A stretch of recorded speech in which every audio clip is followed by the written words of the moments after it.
तो आज हम पढ़ेंगे एक्सरसाइज 3.3, ठीक है, जिसका हमारा सबसे पहला टॉपिक आता है ट्रांसपोज ऑफ मैट्रिक्स। तो अगर हम ट्रांसपोज ऑफ मैट्रिक्स की बात करें तो सबसे पहले हम ये देख लेते हैं कि ट्रांसपोज ऑफ मैट्रिक्स को डिनोट कैसे किया जाता है। तो अगर हम ट्रांसपोज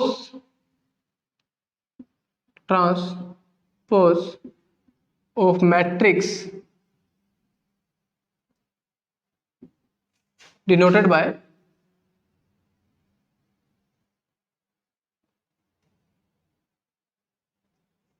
ए डैश और ए टी।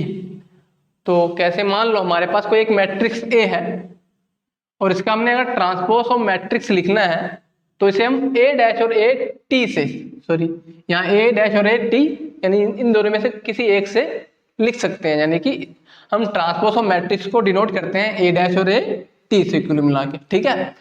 तो अगर इसमें हम देखें तो होता क्या है, यानी कि ट्रांसपोज ऑफ मैट्रिक्स क्या करता है। तो अगर हम ये देखें तो हम एक एग्जांपल लेके समझते हैं कैसे। हमने अभी ए लिया है, तो हमारे पास एक मैट्रिक्स ए है। तो ए मैट्रिक्स को लिखने का तरीका क्या होता है, ए आई जे, ठीक है। एक मैट्रिक्स है, ठीक है, ए, और उसका ऑर्डर है एम क्रॉस एन।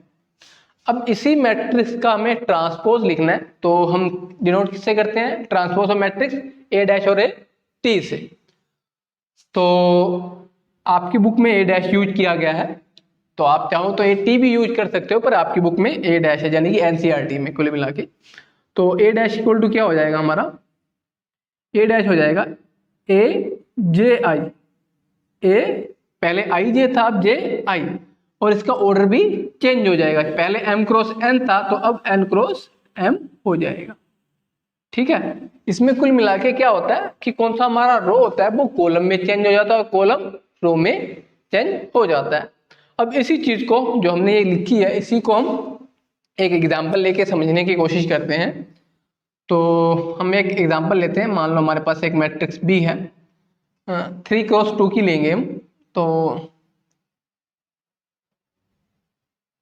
5 6 -1 2 7 और 3, ये हमारे पास एक मैट्रिक्स बी है 3x2 की। तो इसका अगर हमने एक ट्रांसपोज निकाले, यानी कि कुल मिला के बी डैश की बात कर रहे हैं हम, अगर बी डैश निकालें तो वो हमारा हो जाएगा। तो कैसे, मैंने आपको भी बताया था, जो हमारा रो था वो कॉलम में चेंज हो जाएगा, और जो रो है वो, जो रो होती है वो कॉलम में, और जो कॉलम होता है वो रो में चेंज होता है। कैसे, अब 5 और 2 पहले एक रो है ना, 5 और 2 में रो में है दोनों, अब ये किस में आ जाएंगे, कॉलम में, यानी कि 5 2। ऐसे 6 7 पहले रो थी अब कॉलम बन गया। ऐसे ही -1 और 3 पहले रो थी अब कॉलम बन गया। अब आप ये भी देखो, जो पहले हमारे पास कॉलम था यानी 5 6 और -1 ये कॉलम में था, अब ये रो में आ गया 5 6 और -1। ऐसे ही दूसरा कॉलम कौन सा था हमारा, वो अब रो बन गया, ठीक है। और इसका ऑर्डर भी चेंज हो जाएगा, पहले 3x2 था 2x3 हो जाएगा,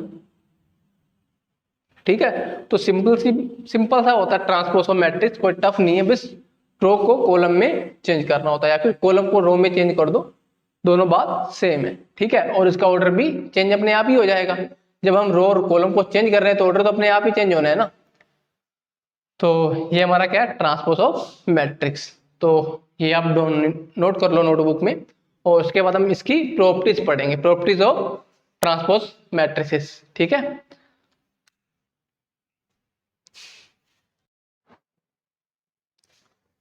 तो अब हम पढ़ने वाले हैं प्रॉपर्टीज ऑफ ट्रांसपोज मैट्रिसेस। तो इसमें हमारी सबसे पहली प्रॉपर्टीज आती है,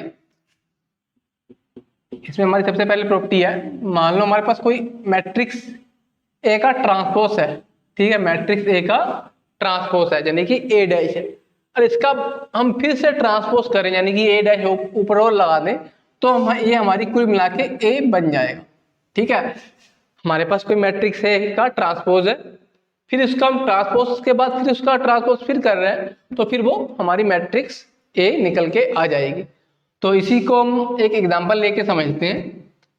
तो कैसे हमने पीछे एग्जांपल लिया था, मान लो बी ले लेते हैं मैट्रिक्स, 3x3 की ले लेते हैं, 3x3 की। तो इसमें हमारे एलिमेंट हैं 5 7 6 -1 0 2 3 9 और -5। ये हमारे पास एक मैट्रिक्स है बी। अब इसका हम क्या करेंगे, ट्रांसपोज करेंगे, यानी कि बी डैश निकालेंगे।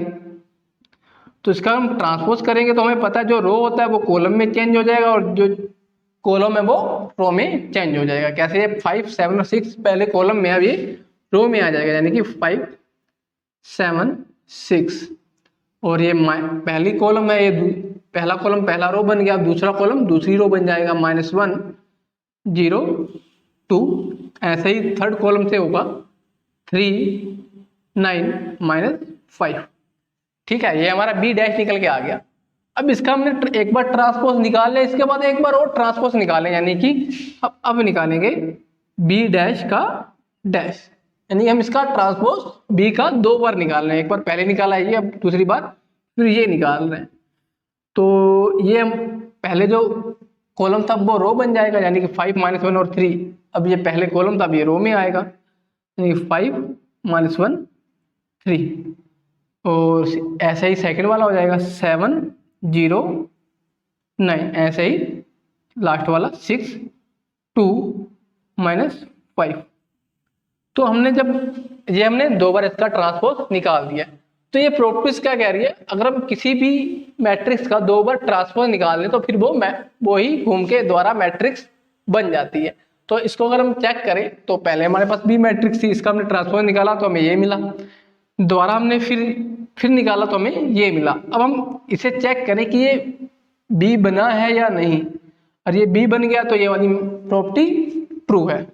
तो अब इसको चेक करें तो 5 5 -1 -1 3 3 7 7 0 0 9 9, यानी कि सेम ही है, आप चेक करके देखो।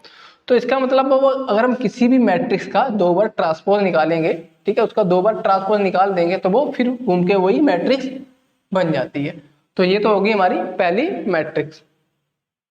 उसके बाद अगर हम एक मैट्रिक्स का एग्जाम्पल, अगर सेकंड मैट्रिक्स की बात, प्रॉपर्टीज की बात करें, सेकंड प्रॉपर्टी की बात करें, तो हमारी एक सेकंड प्रॉपर्टी है के ए का डैश इक्वल टू के ए डैश। और के यहाँ क्या है, के इज कॉन्स्टेंट, के यहाँ एक कॉन्स्टेंट है। तो इसका मतलब क्या है कि अगर कोई मैट्रिक्स की किसी हम स्केलर से मल्टीप्लाई कर रहे हैं, ठीक है, के मल्टीप्लाई तो होगी ऐसे, तो और उसके बाद हम उसका ट्रांसपोज निकालें तो के में कोई चेंज नहीं आएगा, सिर्फ मैट्रिक्स में ही चेंज आएगा, क्योंकि हमारे पास ए मैट्रिक्स है तो इसके ऊपर ए डैश आ गया, पर के वैसा का वैसा ही रहेगा। तो इसको ये मैं एक एग्जांपल लेके समझ लेते हैं। तो कैसे अगर हम इसे समझें तो एक मैट्रिक्स ले लेते हैं सी, 2x2 की ले लेते हैं, चलो 5 3 9 7। तो इसकी मल्टीप्लाई कर देते हैं, चलो के से ही कर देते हैं, तो ये हो गया के। तो यहाँ भी के की मल्टीप्लाई करनी पड़ेगी, ठीक है, और के की मल्टीप्लाई करेंगे तो सबके साथ आ जाएगा, यानी 5k हो जाएगा ये, और ये 3k हो जाएगा, और ये बाद में लगाएं के को, 5k हो जाएगा, और ये 3k, और ये 9k, और ये 7k। ठीक है, सबके साथ के लग जाएगा, क्योंकि हमने क्या पहले हमने सी था तो सबकी मल्टीप्लाई किसी स्केलर यानी कि कांस्टेंट से मल्टीप्लाई कर दी, तो सब के हो गया। अब इसका हम क्या निकालेंगे, transpose.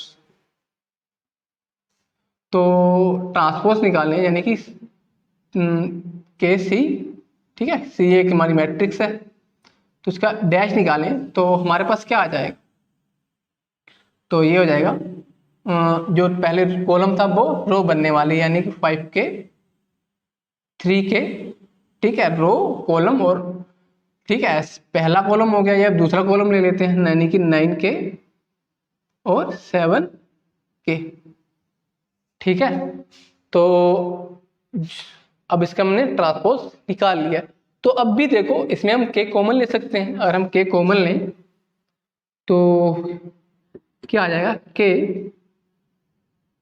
5k 3k 9k 7k। ठीक है, तो सॉरी k नहीं आएगा, k तो हमने कॉमन ले लिया। ठीक है, k हमने कॉमन ले लिया। तो अब ये क्या बन गया, अब ये कौन सा, ये हमारे पास आया, ये c डैश तो आया, इसे हम क्या लिख सकते हैं, k c डैश, यानी कि c का ट्रांसपोज। तो ये तो हमें ये पहले सेकंड प्रॉपर्टीज भी यही बता रही है कि अगर हम किसी मैट्रिक्स में अगर कोस्टेंट है लगा हुआ और उसका हम ट्रांसपोज निकालें तो कोस्टेंट में कोई अंतर नहीं आएगा, सिर्फ मैट्रिक्स में ही अंतर आएगा, यानी कि मैट्रिक्स का ट्रांसपोज बन जाएगा। ठीक है, तो यही तो हुआ, यहाँ हमने इसका ट्रांसपोज निकाला के सी का ट्रांसपोज, तो हमें क्या मिला, के सी का डैश। तो ये हमने समझ लिया कि सेकंड प्रॉपर्टीज में क्या होता है। ठीक है, तो इसके बाद हमारी थर्ड प्रॉपर्टी है, कैसे मान लो हमारे पास ए प्लस बी दो मैट्रिक्स हैं। ठीक है, ए प्लस बी दो, एक ए मैट्रिक्स है और एक बी है, इन दोनों का एडिशन कर रहे हैं और उसका ट्रांसपोज है। ठीक है, और हम इसका दोनों का एडिशन कर रहे हैं, इसका अगर ट्रांसपोज निकालें तो हमारा क्या आएगा, ए डैश प्लस बी डैश, यानी दोनों पर डैश डैश लग के आ जाएगा। ठीक है, तो ये भी आप एग्जांपल लेके समझ सकते हो, कोई टफ नहीं है, कैसे हमने ये एग्जांपल लिए हैं। और उसके बाद हमारी आती है थर्ड प्रॉपर्टी, फोर्थ नंबर पे, ए बी यानी कि दो मैट्रिक्स हैं, वो दोनों मल्टीप्लाई में, यानी दोनों का गुणा कर रहे हैं और उसका डैश निकालें तो उसका क्या होता है, अगर उसका हम ट्रांसपोज निकालें ए बी का तो ये हो जाता है बी डैश ए डैश, यानी बी आगे आ जाता है और ए बाद में, तो उस दोनों को बाद में हम मल्टीप्लाई कर सकते हैं। ठीक है, तो कैसे, ए बी का डैश है यानी कि ट्रांसपोज है, ए बी दोनों मल्टीप्लाई में, और अब इस ब्रैकेट को खोलना चाहते हैं तो क्या हो जाएगा, बी आगे आ जाएगा और ए बाद में, यानी दोनों का ट्रांसपोज करके गुणा में दोनों आ जाएंगे।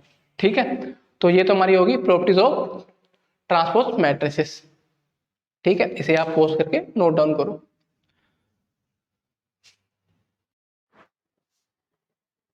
तो अब हम पढ़ेंगे सिमेट्रिक मैट्रिक्स और स्क्यू सिमेट्रिक मैट्रिक्स। ठीक है, ये दो टाइप की मैट्रिक्स है। तो अगर हम इन दोनों में एक कॉमन चीज है, कॉमन क्या है कि ये दोनों स्क्वायर मैट्रिक्स ही होंगी। और मान लो हमारे पास कोई सिमेट्रिक मैट्रिक्स दे रखी है, फिर स्क्यू सिमेट्रिक मैट्रिक्स देगी, वो 100% स्क्वायर मैट्रिक्स तो होंगी, यानी कौन सी ये दोनों होती है, वो स्क्वायर मैट्रिक्स तो होती ही होती हैं। ठीक है, ये बात आप नोट कर लो पहले। ठीक है, तो उसके बाद हम सबसे पहले देखते हैं सिमेट्रिक मैट्रिक्स। सिमेट्रिक मैट्रिक्स, और हम इसकी बात करें तो इसमें क्या खास बात होती है, इसमें ये खास बात होती है कि अगर इसका मान लो हमारे पास कोई मैट्रिक्स ए दे रखी है और इसका हम ट्रांसपोज करें, ठीक है, यानी कि ए डैश निकालें तो ये हमारा ए के इक्वल ही आता है। ठीक है, यानी कि अगर इसका हम ट्रांसपोज निकालें तो हमारा ए के इक्वल ही आएगा। और इस चीज को हम एग्जांपल लेके समझें तो मान लो हमारे पास कोई बी मैट्रिक्स है, 3x3 की ले रहे हैं हम। ठीक है, तो यहाँ 5 6 0 -1 2 -1 2 9 9। ठीक, अब इसका अगर हम ट्रांसपोज करें यानी कि बी डैश निकालें तो हमारा क्या आएगा, 5, यानी कि जो रो है वो कॉलम बन जाएगी, जो कॉलम है वो रो बन जाएगा, यानी कि ये है 5 -1 और 2, तो ये हमारा कॉलम में आ जाएगा, कॉलम में है, अब रो में लिख देंगे 5 -1 2। ठीक है, ये पहला कॉलम हो गया। अब दूसरे कॉलम को रो बना दो इधर, -1 6 9, ऐसा ही तीसरा कॉलम 2 9 0। ठीक है, अब हमने बी डैश निकाला, ये हमारा बी था, हमने बी डैश निकाला, बी डैश और बी दोनों इक्वल है, आप चेक कर सकते हो। यानी कि ये बी के ही इक्वल है, यानी कि बी डैश बी के इक्वल है। इसका मतलब ये क्या है, सिमेट्रिक मैट्रिक्स। ठीक है, ये बात आपको समझ में आ गई होगी कि सिमेट्रिक मैट्रिक्स किसे कहते हैं, यानी कि उसका अगर हम ट्रांसपोज करें वो, तो वो ही अपने मैट्रिक्स के इक्वल ही आ जाए, यानी उसका ट्रांसपोज भी उसी मैट्रिक्स के इक्वल होता है। इसके बाद हम बात करेंगे स्क्यू सिमेट्रिक मैट्रिक्स।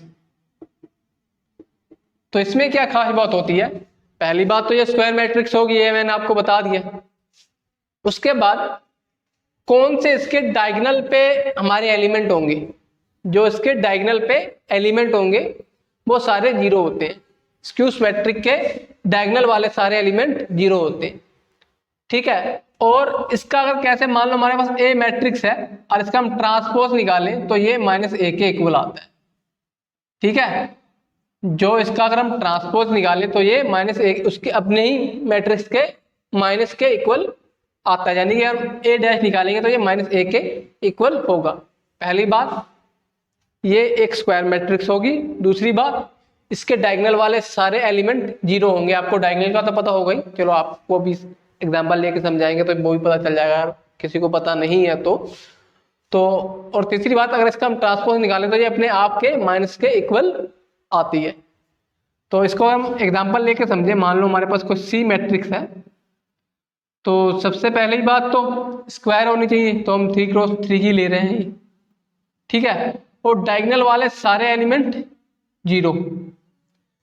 ठीक है, दूसरी बात डायगोनल वाले सारे एलिमेंट जीरो, और उसके बाद अगर इसका हम ट्रांसपोज निकालेंगे तो वो माइनस के अपने खुद के माइनस के इक्वल आएगा। तो पहले हमारे हम सी ले रहे हैं, इसको ले रहे हैं, उसके बाद देखेंगे तो ये -2 -5 1,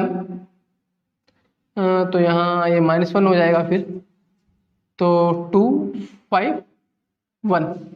ठीक है, अब इसका हम ट्रांसपोज निकाल लेते हैं तो -c', तो जो रो है वो कॉलम बन जाएगा, जो कॉलम है वो रो में चेंज हो जाएगा, यानी कि ये हमारा पहला कॉलम है, इस पहले कॉलम को हम रो बना देते हैं 0 -2 -5, और ऐसे ही दूसरे कॉलम को रो बना देते हैं 2 0 -1, ऐसे ही लास्ट वाले को 5 1 0। ठीक है, ये हमारा C' आ गया। और इसमें हम C' में माइनस कॉमन ले लें तो हमारा क्या हो जाएगा 0, ये सारे माइनस हट जाएंगे और यहाँ माइनस लग जाएंगे, यानी कि यहाँ 0 है तो यहाँ 2 हो जाएगा, माइनस हमने कॉमन ले लिया, यहाँ 5 है तो यहाँ 5 हो जाएगा, और यहाँ -2 0 ये 1 हो जाएगा, और ये -5 -1 और ये 0। ठीक है, तो ये हमारा हमने माइनस बाहर कॉमन ले लिया, तो ये हमारा C' ही रहेगा। अभी माइनस कॉमन लिया, कॉमन लेने से कोई फर्क नहीं पड़ा क्योंकि सबसे कॉमन ले लिया हमने। तो अब आप ध्यान से देखो, ये वाला पोर्शन कौन सा, ये है हमारे मैट्रिक्स आई है, माइनस को छोड़ के ये C के इक्वल है ना, आप चेक करके देखो ये C के इक्वल है, 0 2 5 -2 0 1 -2 0 1 -1 -5 -1 0 -5 -1 0, यानी ये दोनों इक्वल है, यानी कि माइनस को छोड़ के। तो हम सीधा सीधा ये कह सकते हैं कि ये -C है। ये -C तो हुआ फिर, क्योंकि माइनस का ही तो है लगा हुआ एक्स्ट्रा, तो इसका मतलब ये क्या है, स्क्यू सिमेट्रिक मैट्रिक्स है ये। ठीक है, तो अब आपको समझ में आ गया होगा कि कौन सी सिमेट्रिक मैट्रिक्स किसे कहते हैं और स्क्यू सिमेट्रिक मैट्रिक्स किसे कहते हैं।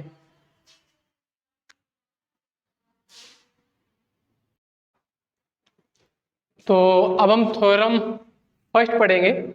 इसमें क्या दे रखा है, फॉर एनी स्क्वायर मैट्रिक्स, यानी कोई भी एक स्क्वायर मैट्रिक्स हो, तो हमने ए ले ली, कोई स्क्वायर मैट्रिक्स है विद रियल नंबर एंट्री, यानी कौन सी उसमें नंबर की एंट्री होगी वो सब रियल होने चाहिए।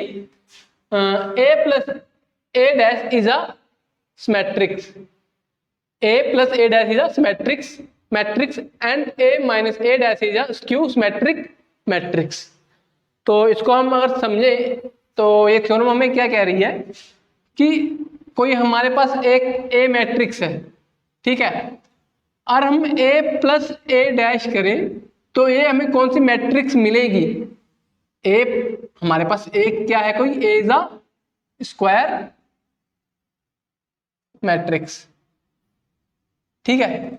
ए हमारे पास एक कोई स्क्वायर मैट्रिक्स है। अब इसको हम करें ए प्लस ए डैश, अगर हम ऐसा करें तो जो हमें मिलेगी वो एक सिमेट्रिक होगी, वो एक सिमेट्रिक मैट्रिक्स होगी, ठीक है। ये तो पहली बात होगी, यानी ए प्लस ए डैश करें तो हमें, अगर कोई भी स्क्वायर मैट्रिक्स को हम ए प्लस उसका ही ट्रांसपोज से हम ऐड कर दें तो जो हमें मैट्रिक्स मिलेगी इन दोनों को ऐड करने पे वो एक सिमेट्रिक मैट्रिक्स होगी। क्या होगी? सिमेट्रिक मैट्रिक्स होगी। अच्छा, इसी में एक बात और कह रहा है कि अगर ए माइनस ए डैश कर दे, यानी कि कोई स्क्वायर मैट्रिक्स में उसका ट्रांसपोज मैट्रिक्स घटा दे तो हमें स्क्यू सिमेट्रिक मैट्रिक्स मिलेगी, स्क्यू सिमेट्रिक मैट्रिक्स मिलेगी, ठीक है। इसको हम प्रूव भी कर सकते हैं। तो हम पहले वाली को इसे मान लेते हैं, चलो बी, और इसे मान लेते हैं सी, यानी कि ए प्लस ए डैश एक बी मैट्रिक्स है और ए माइनस ए डैश एक सी मैट्रिक्स है। और हम पहले वाले को प्रूव करें, यानी कि एक सिमेट्रिक मैट्रिक्स है, तो सिमेट्रिक मैट्रिक्स क्या होता है कि अगर सिमेट्रिक मैट्रिक्स हम उसे कहते हैं कि अगर उसका हम ट्रांसपोज करें, यानी कि हम बी का ट्रांसपोज करें तो ये अपने आप के इक्वल आना चाहिए, यानी हम बी का ट्रांसपोज करें तो ये अपने आप के इक्वल आ जाए।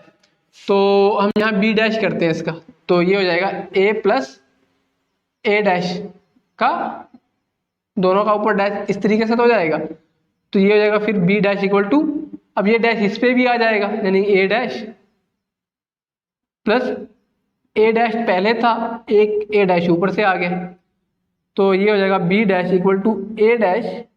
अब डैश के ऊपर डैश है तो फिर वो अपने आप मैट्रिक्स बन जाएगी, कौन सी पहले थी, यानी कि ए, तो बी डैश इक्वल टू क्या आ गया, ए प्लस ए डैश। इसे आगे पीछे कर सकते हैं, इससे कोई फर्क नहीं पड़ता है मैट्रिक्स में।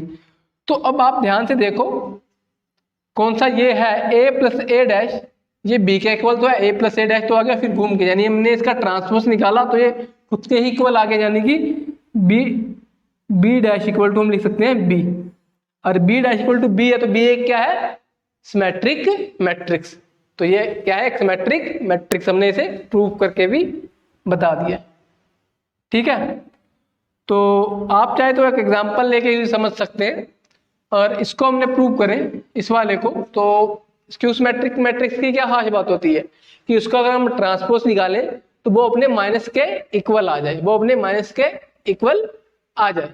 तो अगर हम सी डैश करेंगे तो ये हो जाएगा ए माइनस ए डैश का होल का डैश, तो सी डैश इक्वल टू, अब ए के ऊपर भी डैश आएगा तो ए के डैश पहले था इस वाले पे और एक डैश ऊपर से आ जाएगा, तो C dash equal to A dash minus, अब डैश डैश दो बार आ गया तो फिर ए के इक्वल ए हो जाएगा। तब इसमें से अगर हम माइनस कॉमन ले लें तो ये हो जाएगा ए माइनस ए डैश, ठीक है, ये हमने माइनस कॉमन ले लिया, ए minus A dash, minus common लेने से ऐसे तो हो जाएगा। तो ये अब किसके इक्वल हो गया, ये सी तो हो गया, यानी कि ये सी तो है, अगर हम माइनस को ना काउंट करें तो ये पूरा क्या है, सी है, तो C dash equal to minus C, तो ये क्या हो जाएगी, एक स्क्यू सिमेट्रिक हो जाएगी। स्क्यू सिमेट्रिक की यही तो खास बात होती है कि इसको हम ट्रांसपोज करें तो वो अपने माइनस के इक्वल आ जाए, तो ये क्या है, स्क्यू सिमेट्रिक मैट्रिक्स। हमने ये भी आपको प्रूव करके बता दिया, ठीक है। आप चाहो तो इसको एग्जाम्पल लेके भी समझ सकते हो, ठीक है, एग्जाम्पल लेके आप इसे समझ सकते हो। तो चलो हम एग्जाम्पल लेके आपको समझा ही देते हैं।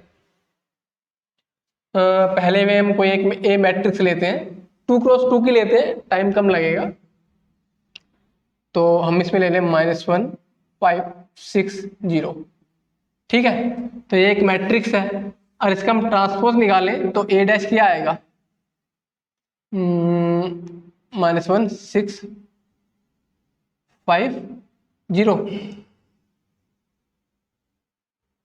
चलो ये इसका ट्रांसपोज आ गया, ए डैश आ गया।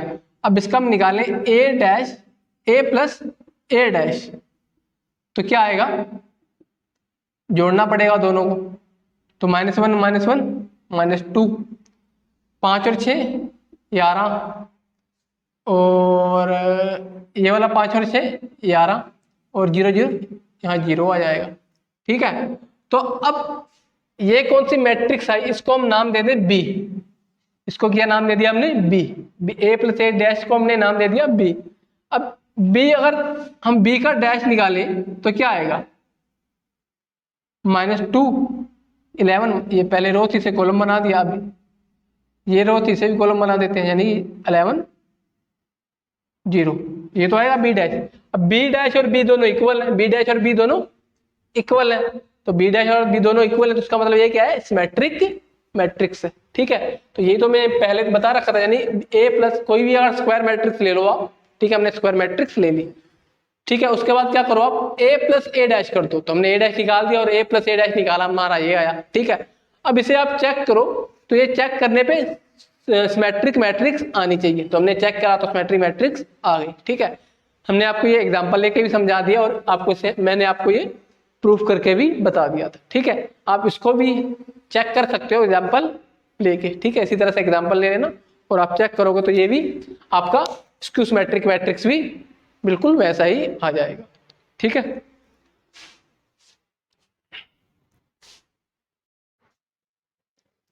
तो अब हम थ्योरम नंबर 2 पढ़ेंगे, जिसमें हमें क्या दे रखा है, any square matrix can express as the sum of symmetric matrix, ठीक है, एंड स्क्यू सिमेट्रिक मैट्रिक्स। यानी कोई भी स्क्वायर मैट्रिक्स, यानी कि मान लो हमारे पास एक स्क्वायर मैट्रिक्स है ए, ठीक है, इसको हमने एक्सप्रेस करना है as a symmetric sum of symmetric matrix और स्क्यू सिमेट्रिक मैट्रिक्स। ठीक है, तो इसको हम कैसे एक्सप्रेस करते हैं, A equal to half A plus A dash plus half A minus A dash. ठीक है, हमें स्क्वायर मैट्रिक्स को किस में एक्सप्रेस करना है, सिमेट्रिक मैट्रिक्स में और स्क्यू सिमेट्रिक मैट्रिक्स के सम में, यानी कि जोड़ना है दोनों को। तो हमें पता है ये क्या है, सिमेट्रिक है। ठीक है, ये क्या है, स्क्यू सिमेट्रिक है। ठीक है, ये सिमेट्रिक है और ये स्क्यू सिमेट्रिक है, हम इन दोनों को जोड़ रहे हैं, इन दोनों को जोड़ तो रहे हैं, यानी समी तो करना है। हमने ए को किसमें एक्स शो करना है, यानी एक्सप्रेस करना है सिमेट्रिक प्लस स्क्यू सिमेट्रिक। तो इस तरीके से एक्सप्रेस करेंगे। तो हाफ क्यों लगाना पड़ा, हमें हाफ इसलिए लगाना पड़ा क्योंकि हमें ए इक्वल लाना है ना, दोनों को हाफ हाफ से मल्टीप्लाई करना पड़ा। ठीक है, तो हाफ से मल्टीप्लाई इसलिए करना पड़ा क्योंकि जब हम इसे खोलेंगे तो ये ए डैश खत्म हो जाएगा।